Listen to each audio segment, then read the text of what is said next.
Shalom, puji Tuhan, kita semua diberi kesempatan untuk sekali lagi mempelajari firman Tuhan melalui pendalaman Alkitab yang untuk tahun ini sesi keempat dari Yesaya pasal 1 ayat 21 sampai dengan 31 yang saya beri judul Hukuman atas Yerusalem.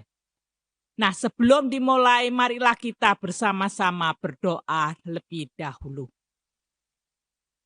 Bapa dalam surga, terima kasih Tuhan atas kesempatan yang telah Engkau berikan kepada kami semua untuk mempelajari sebagian dari firman Tuhan melalui PA di Yesaya pasal 1 ini. Kiranya Tuhan memakai hamba Engkau yang penuh kekurangan ini, urapi dia dengan Roh Kudus, supaya kami semua dapat mengerti dan dapat semua dapat melaksanakan firman Tuhan. Terima kasih Tuhan. Melalui ini kami berdoa dalam nama Tuhan Yesus Kristus. Amin. Ibu bapak dan saudara-saudari sekalian, kalau kita PA sebelumnya, kita sudah mempelajari sampai dengan pasal 1 ayat 20. Hari ini kita memulainya dengan kitab Yesaya pasal 1 ayat 21. Dan hari ini kita akan menyelesaikan pasal 1. Dan minggu depan kita akan memulai pasal 2. Yang dimulai dengan judul Berjalanlah dalam terang Tuhan merupakan tema daripada GPT sepanjang tahun. Nah, mari kita bersama-sama membaca kitab Yesaya pasal 1 ayat 21 sampai 31. Yesaya pasal 1 ayat 21 sampai dengan 31. Demikian bunyinya. Hukuman atas Yerusalem. Aduh, kota yang dahulu setia, sekarang sudah menjadi pelacur. Tadinya penuh keadilan, kebenaran berdiam di dalamnya, tetapi sekarang penuh pembunuh. Perakmu telah menjadi kotoran logam, dan arakmu bercampur air. Para pemimpinmu adalah pemberontak dan bersekongkol dengan pencuri. Semuanya suka menerima suap dan mengejar sogok. Mereka tidak membela hak anak-anak yatim dan perkara janda-janda tidak sampai kepada mereka. Sebab itu, demikianlah firman Tuhan. Tuhan semesta alam yang maha kuat, Allah Israel, awas, aku akan melampiaskan murkaku kepada para lawanku dan melakukan pembalasan kepada para musuhku. Aku akan berbalik melawanmu dengan tanganku. Aku akan memurnikan perakmu dan akan menyingkirkan segala kotoran darimu. Aku akan mengembalikan hakimu seperti dahulu, dan para penasehatmu seperti semula. Sesudah itu, engkau akan disebut kota keadilan, kota yang setia. Sion akan dibebaskan melalui keadilan, dan orang-orangnya yang bertobat melalui kebenaran. Namun, orang yang memberontak dan orang berdosa akan dihancurkan bersama. Dan orang yang meninggalkan Tuhan akan habis lenyap. Sungguh, kamu akan mendapat malu karena pohon-pohon tarbantin yang kamu dambakan. Dan kamu akan mendapat celah karena taman-taman yang kamu pilih. Sebab kamu akan seperti pohon terbantin yang daunnya layu dan seperti taman tanpa air. Yang kuat menjadi seperti rumput kering. Pekerjaannya menjadi seperti bunga api. Keduanya akan terbakar bersama dan tidak ada yang dapat memadamkannya. Sekian pembacaan Alkitab dari Yesaya pasal 1 ayat 21 sampai dengan 31. Hari ini kita akan meneruskan di ayat 21 sampai dengan 31, yaitu tentang keadaan Yerusalem yang berdosa. Secara garis besar ayat 21 dan 31 itu dapat dibagi menjadi dua bagian besar atau dua unit, yaitu di ayat 21 sampai 26, yaitu tentang kota setia, dan 27 sampai 31 yang menjelaskan tentang ayat 21 sampai dengan 26. Sekarang marilah kita melihat bagian yang pertama, yaitu unit pertama ayat 21 sampai dengan 26.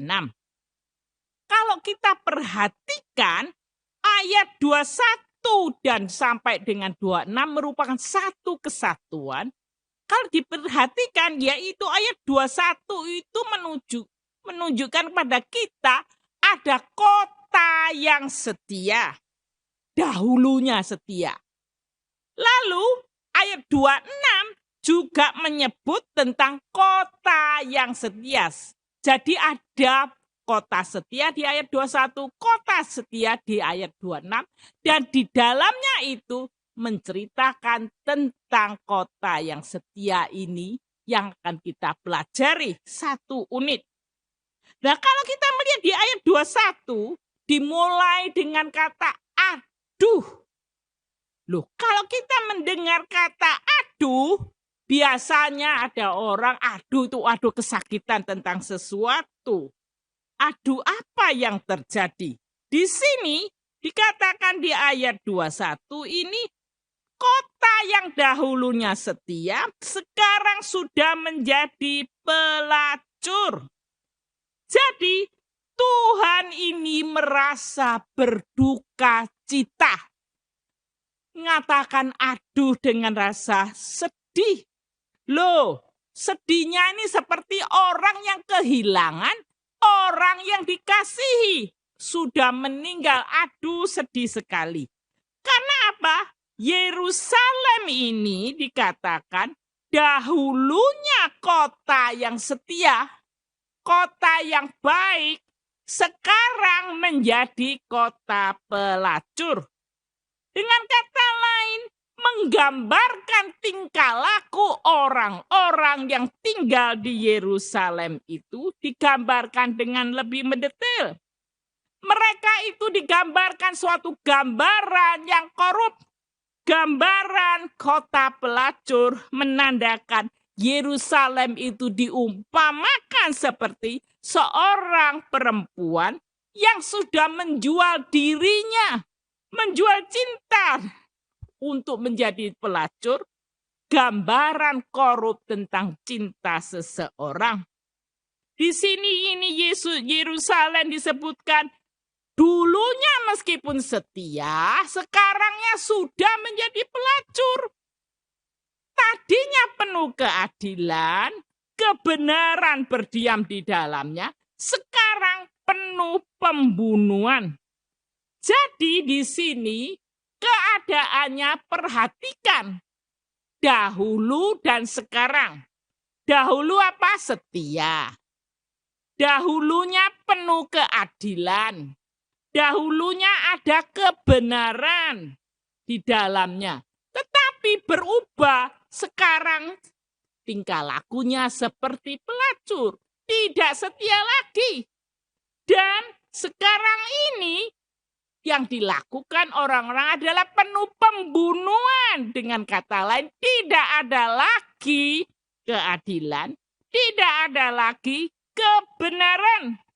Dengan kata lain, kita melihat di sini ada perubahan yang drastis dari sesuatu yang baik yang harusnya dapat kita menggambarkan orang yang setia, tapi menjadi sesuatu yang tidak baik. Di sini gambaran yang tidak baik itu diperjelas di ayat yang ke-22. Perakmu telah menjadi kotoran logam, dan arakmu bercampur dengan air. Gambaran yang lain digunakan adalah tentang perak. Perak itu salah satu logam mulia yang juga mahal harganya. Sesuatu yang baik, tetapi sekarang dikatakan peraknya sudah menjadi kotoran logam. Jadi bukanlah lagi yang bagus, yang logam mulia, yang didambakan dipakai orang untuk perhiasan atau apa saja, tetapi menjadi dikatakan kotoran logam. Menjadi sesuatu yang tidak berharga, yang jelek kelihatannya.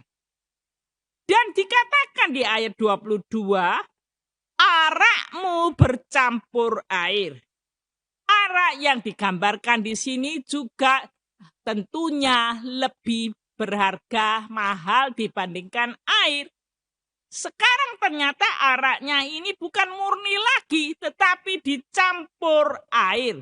Ini dua gambaran yang tentang perak yang sudah seperti logam yang kotor dan arak yang bercampur air, menunjukkan tentang korupnya suatu kehidupan yang dijalankan umat Tuhan pada saat itu, terutama yang di Yerusalem. Sekarang digambarkan lebih jelas lagi. Apa sih kok disebutkan seperti logam yang sudah kotor dan arak bercampur air? Di ayat 23, Yesaya pasal 1:23, para pemimpinmu adalah pemberontak dan bersekongkol dengan pencuri. Semuanya suka menerima suap dan mengejar sogok. Mereka tidak membela hak-hak anak-anak yatim dan perkara janda-janda tidak sampai kepada mereka. Di sini yang terutama yang ditentang oleh Tuhan adalah para pemimpinnya. Saat itu Tuhan telah memberkati dengan suatu kota yang setia, tetapi karena para pemimpinnya yang tidak beres, orang-orangnya juga ikut nggak beres. Para pemimpin ini bukan saja anggota atau keluarga dari raja yang memimpin, tetapi termasuk para pemimpin kota yang bekerja secara yudikatif atau administratif. Mereka ini tingkah lakunya juga nggak beres. Malah yang pertama yang dikenakan adalah para pemimpin. Apa ini? Mereka memberontak terhadap Allah dengan tingkah laku mereka. Para pemimpinmu pemberontak. Jadi para pemimpinnya bukan para pemimpin yang memikirkan tentang rakyatnya. Supaya bagaimana hidup dengan lebih nyaman dan lebih baik. Tapi mereka adalah pemberontak, bersekongkol dengan pencuri. Firman Tuhan mengatakan, mereka ini mencuri apa? Mereka ini adalah mencuri harta. Semuanya dikatakan para pemimpinnya suka menerima suap, suka mengejar sogok. Jadi dengan kata lain, kalau nggak ada uang suap, nggak ada uang sogok, maka segala macam ini administratif akan berhenti. Tidak bisa jalan, lalu bisa jalan lebih cepat, lebih baik kalau ada tergantung berapa suapnya. Kita sudah mendengar banyak orang yang berbuat seperti itu untuk hal-hal tertentu supaya lebih cepat selesai. Orang yang bermain uang sogok adalah membuat banyak hal yang memberatkan orang-orang yang mau jalan yang benar, sehingga tidak bisa mendapatkan pelayanan yang baik. Orang yang bisa suap dan mendapat sogok, angkanya bisa naik tinggi. Kalau orang sekolahnya nggak beres, siapa yang bisa nyogok, angkanya langsung bisa bagus-bagus. Siapa yang nggak bisa sogok, angkanya sulit mencapai angka yang bagus. Demikian juga orang di dalam pekerjaan. Kalau nggak bisa nyogok, nggak bisa naik-naik tingkatnya. Nah, inilah kalau orang-orang dengan permainan uang untuk bisa melakukan sesuatu, jabatannya supaya naik, bayarannya naik, apapun yang dilakukan supaya lebih cepat. Dan hari ini Tuhan mengatakan orang yang melakukan seperti itu disebut pemberontak, disebut bersekongkol dengan pencuri. Mereka tidak disukai oleh Tuhan untuk hal-hal yang seperti itu. Selain itu disebut sebagai perbuatan yang korup. Tuhan juga tidak senang dengan para pemimpin karena mereka ribut dengan uang yang korup itu dan segala macam yang korup, melupakan orang-orang yang lemah. Siapakah? Ya di sini terutama anak-anak yatim. Anak-anak yang yatim haknya tidak dibela. Juga para janda-janda, perkara mereka tidak dibantu. Dengan kata lain, di sini Tuhan menyatakan orang memikirkan diri sendiri untuk dia sendiri yang lebih banyak. Bahkan rakyat yang terutama yang perlu dibantu tidak digubris. Mungkin karena nggak bisa memberi sogokan. Mungkin nggak bisa memberi suapan. Jadi dibiarkan saja. Tapi Tuhan melihat perbuatan seperti itu dicelah oleh Tuhan. Di sini kita melihat, kalau Tuhan melihat hal yang seperti itu, apa yang terjadi? Di pasal 1 ayat 24 dikatakan, sebab itu, demikianlah firman Tuhan, Tuhan semesta alam, yang maha kuat, Allah Israel, awas, aku akan melampiaskan murkaku kepada para lawanku dan melakukan pembalasan kepada para musuhku. Ayat 24 dimulai dengan kata sebab itu. Sebab itu tidak berdiri sendiri, berhubungan dengan apa yang tadi diucapkan, yaitu apa yang terjadi di ayat-ayat sebelumnya tentang orang-orang yang berbuat yang membuat Tuhan marah, yaitu dengan tingkah lakunya mereka suka bersekongkol dengan pencuri, mengejar suap dan juga sogok, tidak memperhatikan orang-orang yang lemah. Sebab itu, demikianlah firman Tuhan. Nah, di sini Yesaya mengatakannya bukan hanya firman Tuhan, tetapi ditekankan siapa yang berbicara. Tuhan itu siapa dijelaskan. Tuhan semesta alam. Yang maha kuat, Allah Israel. Ditekankan dengan sejelas-jelasnya, yang berbicara itu adalah Tuhan yang sangat berkuasa. Tuhan semesta alam, Tuhan pencipta langit dan bumi, yang maha kuat, jadi yang maha kuasa. Dialah juga Allah Israel ini berbicara.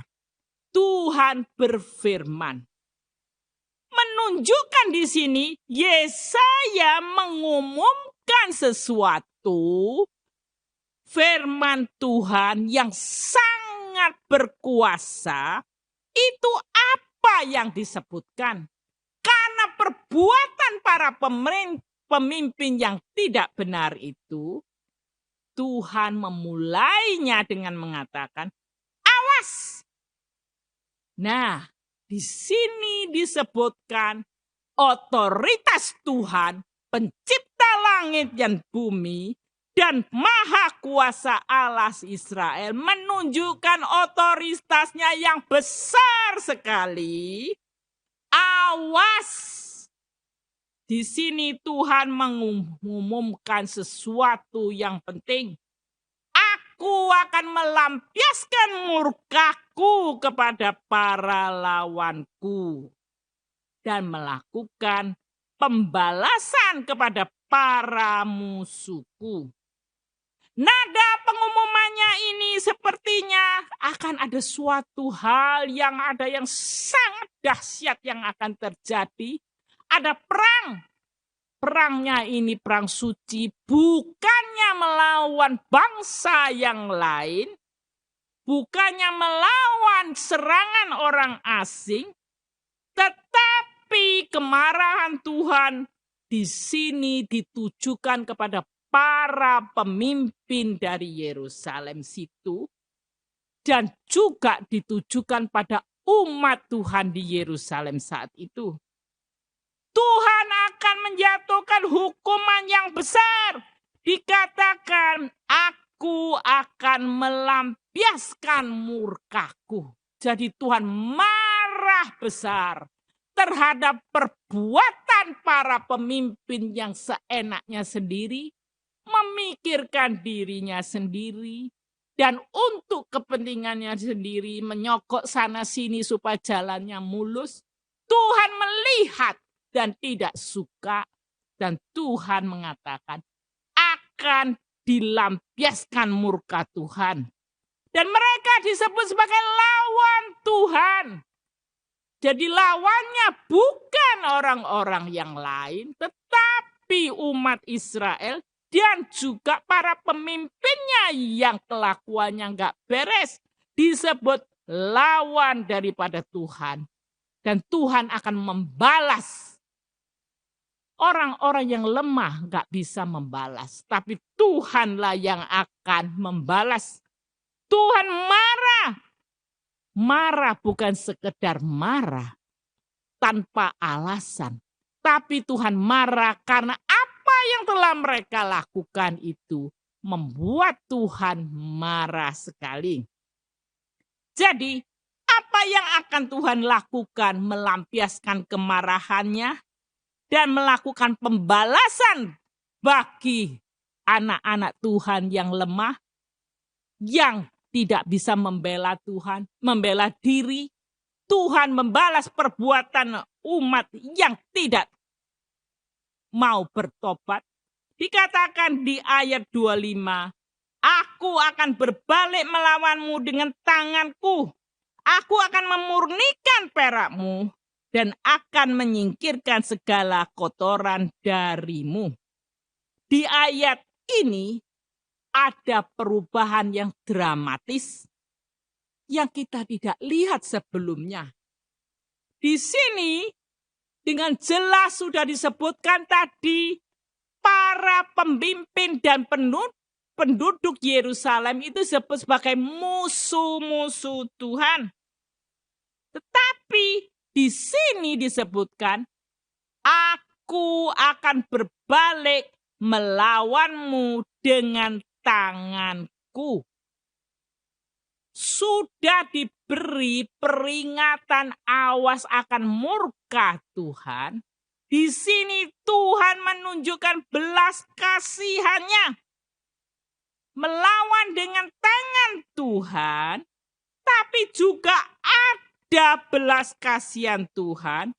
Untuk apa? Ditujukan pada para pemimpin penduduk Yerusalem, yaitu Israel sendiri, yang menjadi musuh Tuhan karena perbuatan mereka sendiri itu, Tuhan ini mau berbuat sesuatu, yaitu Tuhan mau mengintervensi untuk supaya mereka disucikan, yaitu aku akan memurnikan perakmu, akan menyingkirkan segala kotoran darimu. Nah, kalau di sini kita tadi sudah melihat sebelumnya, umat Tuhan digambarkan seperti perak yang seperti logam yang kotor, yang sudah kotor, yang sudah tidak berharga. Di sini disebutkan Tuhan akan memurnikan lagi. Nah, kalau kita melihat di sini, Tuhan ini membantu para umatnya, termasuk para pemimpin dan umat Yerusalem di situ, supaya apa? Mereka ini digambarkan seperti melalui api pemurnian.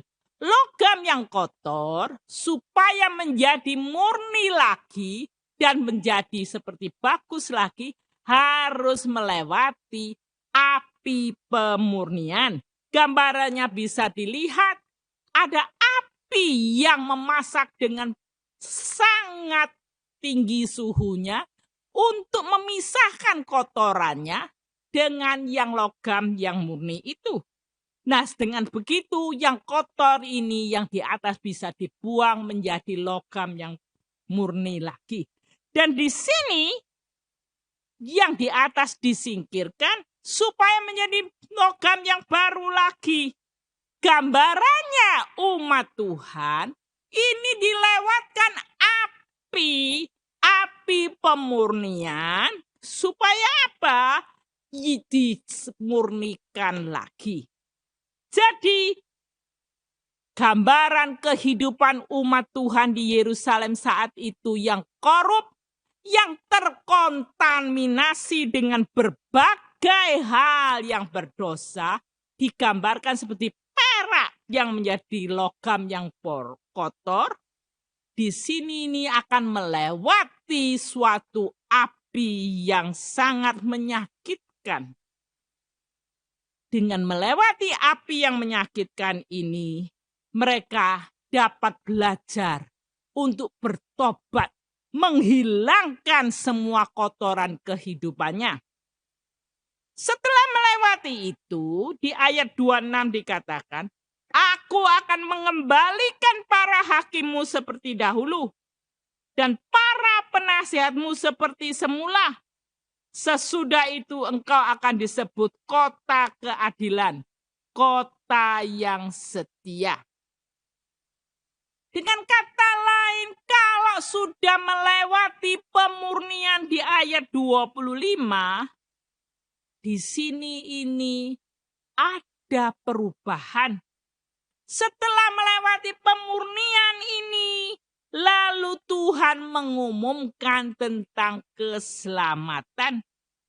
Mengembalikan para hakim dan para penasehat yang dahulu yang korup, sehingga Yerusalem yang dulunya setia, lalu disebut kota pelacur karena apa yang telah dilakukan, sekarang akan kembali menjadi kota setia.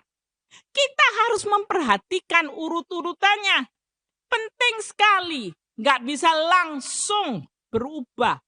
Tuhan di sini dengan jelas menunjukkan di Yesaya pasal 1, yaitu apa? Yerusalem yang berdosa, orangnya berdosa, dituduh dulu oleh Tuhan. Setelah dituduh, didakwa oleh Tuhan. Didakwa di hadapan Tuhan. Dan dikatakan Yerusalem patut dihukum.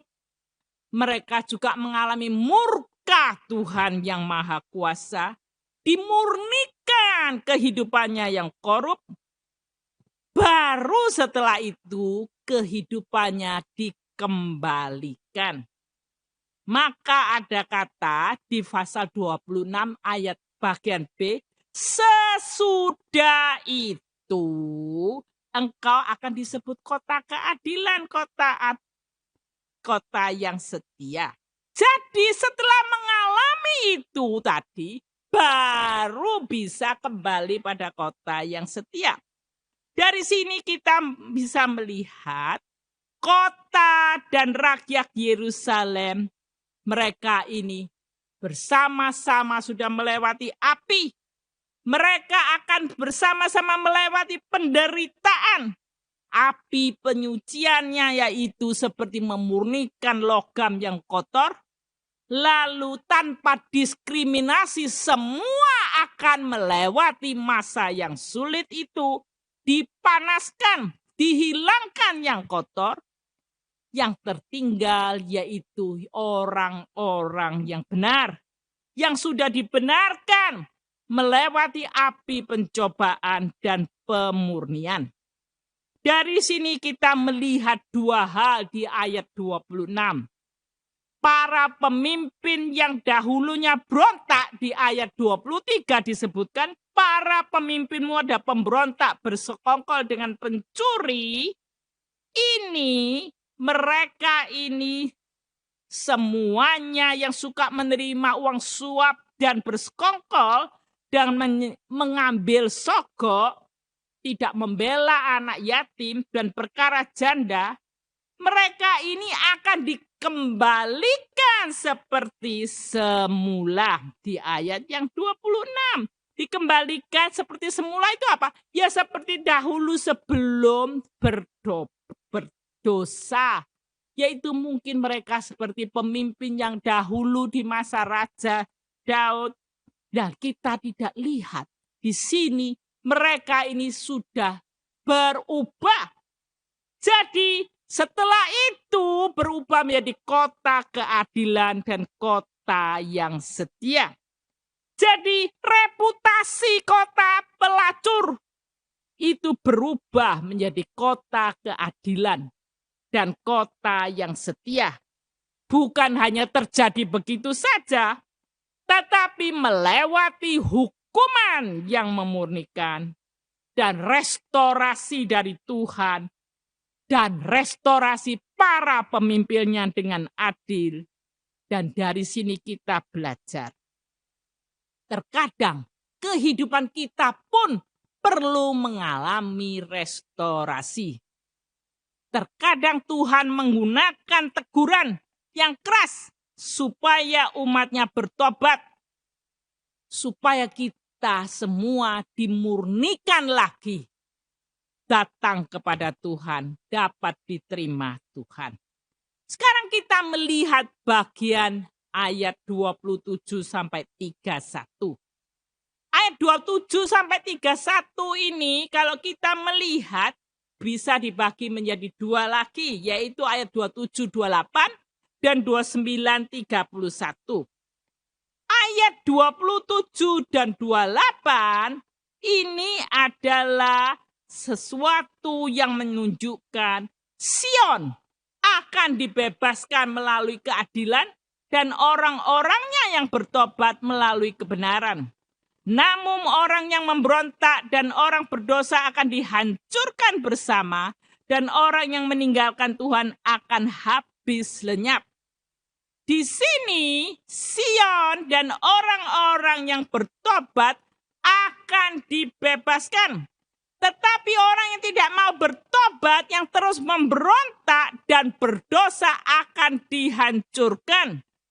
Jadi di sini ini adalah permulaan pengumuman tentang orang-orang yang akan dihancurkan. Siapakah mereka? Adalah orang-orang penyembah berhala. Tidak mau menyembah Tuhan yang benar. Mereka penyembah berhala yang akan kita melihat beberapa ayat. Mereka ini pemberontak. Di sini dikatakan di Yesaya pasal 5:16, tetapi Tuhan semesta alam memang maha tinggi dalam keadilannya, dan Allah yang maha kudus menyatakan kekudusannya dalam kebenarannya.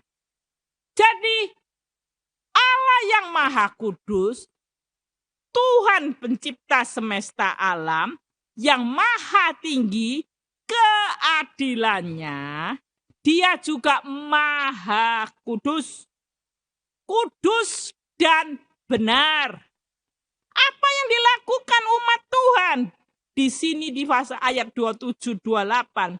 Mereka ini memberontak dan berdosa. Apa yang dilakukan? Ternyata kalau kita melihat, mereka ini melakukan dosa dalam hal apa? Menyembah ilah-ilah lain. Ilah-ilah lain ini berhubungan dengan pohon-pohon tarbantin. Kalau dilihat di ayat 29 dan juga taman-taman. Tadinya saya kurang jelas apa pohon terbanting, tak kira seperti pohon-pohon. Tapi setelah mempelajari yang lebih lanjut, ternyata di sini menggambarkan tentang orang-orang yang menyembah ilah-ilah lain, terutama yang berhubungan dengan dewa-dewa tentang kesuburan. Kita melihat 1-2 ayat di Yesaya pasal 65 ayat 3. Sebetulnya banyak, kita nggak ada waktu itu saya sebutkan di situ, ada di Yesaya pasal 57 ayat 6, 65 ayat 3 dan selanjutnya. Saya hanya akan melihat 2 ayat aja. Umat yang menyakitkan hatiku terus-menerus di depan mataku dengan mempersembahkan kurban di taman-taman dewa dan membakar dupa di atas batu bata. Jadi umat Tuhan ini menyembah ilah lain, dikatakan di taman-taman dewa. Mereka menyakiti hati Tuhan terus-menerus di depan mata Tuhan melakukannya dan membakar dupa kemenyan di situ untuk dewa-dewa itu. Di ayat 17 pasal 66-17, mereka menguduskan dan menahirkan dirinya untuk taman-taman dewa dengan mengikuti seseorang yang ada di tengah-tengahnya dan makan daging babi dan binatang-binatang menjijikkan serta tikus. Mereka semuanya akan lenyap sekaligus. Demikian firman Tuhan. Sekali lagi disebutkan, taman-taman dewa itu adalah tempat juga mereka ini orang yang memberontak pada Tuhan, menyembah ilah-ilah. Kita akan melihat di ayat 29, sungguh kamu akan mendapat malu karena pohon-pohon tarbantin yang kamu dambakan, dan kamu akan mendapat celah karena taman-taman yang kamu pilih. Di sini sungguh dimulai dengan sungguh, merujuk pada transisi di ayat-ayat sebelumnya 27-28. Di sini ini bagian pengumuman penghakiman terhadap orang yang menyembah ilah lain. Kamu di sini sungguh kamu akan mendapat malu. Siapa kamu? Yaitu para pemberontak, orang-orang berdosa. Di sini ini akan mendapat malu. Karena apa? Pohon terbantin dan taman-taman. Ternyata pohon-pohon terbantin dan taman-taman di sini ini berhubungan dengan ilah-ilah orang Kanaan yang berhubungan dengan dewa kesuburan. Mereka mengikuti ilah-ilah dewa-dewa kesuburan itu, lalu meninggalkan Tuhan yang Maha Kuasa. Maka Tuhan marah sekali. Mereka akan dilenyapkan. Kamu akan mendapat malu. Kamu akan mendapat celah. Karena apa? Memilih taman-taman, yaitu memilih ilah-ilah yang lain. Mereka mendapatkan pohon-pohon terbantin, yaitu dewa-dewanya orang Kanaan, bukan Tuhan semesta alam. Oleh sebab itu di ayat 30, sebab kamu akan seperti pohon terbantin yang daunnya layu dan seperti taman tanpa air. Di sini penghakiman terhadap mereka dikatakan, digambarkan seperti apa? Pohon tarbantin, daunnya layu, jadi sudah kering. Taman tanpa air juga kering. Dengan kata lain, tidak bisa berbuah. Di sini lihat kontrasnya. Nah, pohon-pohon tarbantin ada hubungannya dengan ilah-ilah kesuburan, dewa kesuburan. Taman-taman dihubungkan juga dengan dewa-dewa orang Kanaan tentang kesuburan. Loh, kalau pohonnya daunnya layu, tamannya airnya kering, semuanya layu, jadi mati. Dengan kata lain, yang diharapkan dari ilah-ilah pembawa kesuburan untuk memberi hidup yang baru, malah yang mendapatkan kematian. Karena daun-daunnya kering, taman-tamannya juga tanpa air kering. Jadi kematian. Di sini disebutkan oleh Tuhan bahwa penghakiman datang dengan sendirinya. Tadinya mereka ini mau supaya dengan bersandar pada ilah-ilah itu mendapatkan kehidupan yang baru, ternyata malah kematian. Ayat 31 yang terakhir, yang kuat menjadi seperti rumput kering, pekerjaannya menjadi seperti bunga api, keduanya akan terbakar bersama dan tidak ada yang dapat memadamkannya. Di sini menggambarkan malapetaka yang luar biasa. Kalau Tuhan sudah berfirman dan Tuhan murka, maka akan terjadi yaitu malapetaka yang besar.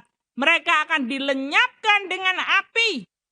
Jadi kalau mengikuti ilah-ilah kesuburan itu, membawa kehancuran bagi diri mereka sendiri. Mari kita berdoa. Bapa di dalam surga, terima kasih Engkau telah membantu kami semua, supaya kami dapat belajar.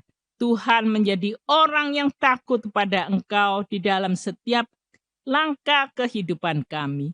Tidak semaunya sendiri, tidak mengikuti jalan yang salah, yang Tuhan mau membantu kami. Tuhan supaya kami dapat dimurnikan, supaya kami bisa menjadi orang-orang yang berguna bagi Tuhan, memuliakan nama Tuhan. Terima kasih Tuhan. Dalam nama Tuhan Yesus Kristus doa syukur. Amin. Nah, Ibu Bapak sekalian, minggu depan kita akan ketemu lagi. Kita akan belajar dari Yesaya pasal yang kedua, ayat 1 sampai dengan 5. Kiranya Tuhan memberkati. Amin.